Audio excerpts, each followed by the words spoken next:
राम राम दोस्तों, कैसे हो? उम्मीद करता हूँ आप सभी लोग ठीक ही होंगे। दोस्तों, सबसे पहले सो के उठता हूँ, फिर उसके बाद मैं करता हूँ ब्रश।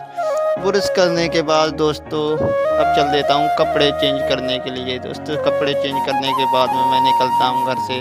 तो रास्ते में मिलते हैं हमारे दोस्त। एक दोस्त है मेरा नचनिया, तो देखो दोस्तों किस प्रकार से डांस कर रहा है। फिर दोस्तों उसके बाद और आगे चलते हैं। फिर हमारा मिलता है रास्ते में एक दोस्त, कहने लगता है दोस्त मैं भी तेरे साथ चलूँगा। फिर उसको बैठालते हैं अपनी गाड़ी पे।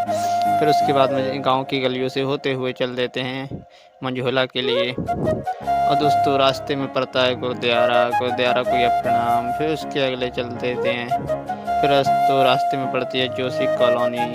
जोशी कॉलोनी से निकलते हुए पहुंच जाते हैं दोस्तों ग्रीनफील्ड स्कूल के जौरे। ग्रीनफील्ड स्कूल से अगले निकलते ही पहुंच जाते हैं मंझोला।